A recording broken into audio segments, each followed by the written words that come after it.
মই চৰকাৰলৈ এইটোৱে অনুৰোধ কৰোঁ যে আমাৰ এইটো যিটো PWD ৰোড হয়, আমাৰ এইটো চাইডৰ পৰা আপোনাৰ 150-200 মান আমাৰ হাইস্কুললৈ ল'ৰা ছোৱালী যায়। মই নিজেও এজন ছাত্ৰ, আমি স্কুল ড্ৰেছ কৰি আমি এই ৰাস্তাতে যাব পৰা অৱস্থা নাই।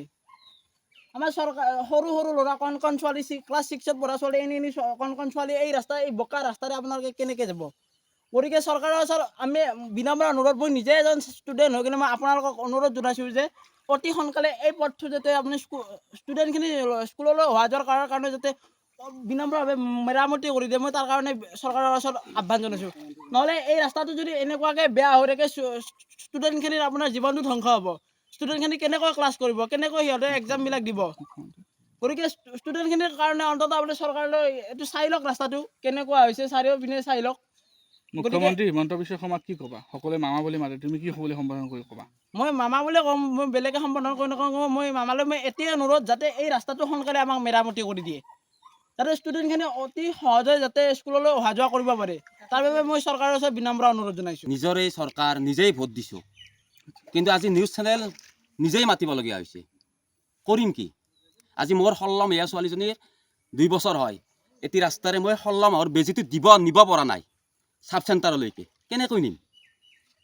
চৰকাৰ জনপ্ৰতিনিধিৰ কোনো চকু নাই। আমাৰ ছাৰ আহিলে, আমাৰ নিজৰে বিধায়ক, স্থানীয় বিধায়ক ধৰ্মপুৰৰ, তেখেতক আমি জনালোঁ। তেখেতক আমি আগতে বহুতবাৰ গৈছোঁ। এই ৰাস্তাটো PWD ডিপাৰ্টমেণ্টৰ একমাত্ৰ ৰাস্তা। এইটো ৰাস্তা আপোনাৰ একেবাৰে বৃহৎ অঞ্চলৰ পৰা একদম আপোনালোকৰ হাফুৰ, চামতা, বেলখৰ, নলবাৰী গোটেই যাব পাৰে। এই মানুহখিনি খৰালি বহুত মানুহ এনেকৈ গাড়ী মটৰ চলে, কিন্তু বাৰিষা হ'লে মানুহ নাহে এনেকুৱা ৰাস্তাত কিয় আহিব?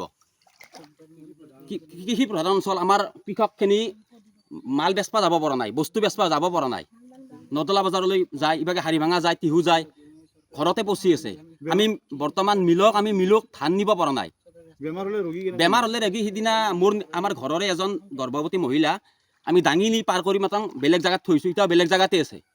আৰু এনেকৈ কিমান বেমাৰী, বৃদ্ধ একজন নিছোঁ দাঙি মাত্ৰ, বৃদ্ধ মানুহ এজন ইয়াতে মাথা ঘূৰাইছিল, হাৰ্ট ষ্ট্ৰক বেমাৰী, ইয়াতকৈ দাঙি নি মাত্ৰ আমি সেই মেডিকেল পহুচাইছোঁ।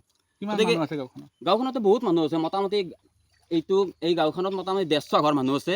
লগতে এইটো ৰাস্তাটো একদম মূল ৰাস্তা, চামতা সংযোগী পথ, এই ৰাস্তাটো হাৰিভাঙাৰ পৰা।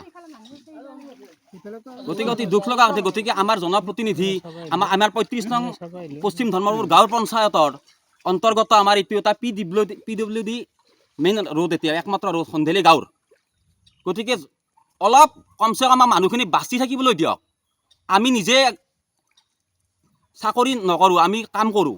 ঘৰতে ব্ৰইলাৰ ফাৰ্ম কৰিছোঁ, গাহৰি পুহিছোঁ, লগতে আমি হাঁহ পুহিছোঁ, মীন পালন কৰিছোঁ, খেতি কৰিছোঁ, বাগান হিচাপত কল খেতি কৰিছোঁ, অমিতা বাগান কৰিছোঁ। আমি বস্তুবিলাক ক'ত বেচিম? বজাৰত কেনেকৈ যাম? আমি দানা আনিম কেনেকৈ? ব্ৰইলাৰৰ দানা, গাহৰি দানা আনো কেনেকৈ? আমাক নিব কেনেকৈ? এই ৰাস্তাৰে আমাৰ বেপাৰী কেনেকৈ যাব ঘৰলৈকে? আজি আমাৰ পেটত গামোচা বান্ধিব লগা হৈছে ৰাস্তাৰ কাৰণে। মই কিমানবাৰ অনুৰোধ জনাম, আমি ৰাইজৰ হৈ কিমানবাৰ অনুৰোধ জনাম, অনুৰোধ জনাই মানে এতিয়া বিকল্প নাই। গতিকে আজি আমি নিজেই আপোনালোকক মাতিছোঁ, আপোনালোকে অহাৰ কাৰণে আপোনালোকক অশেষ ধন্যবাদ।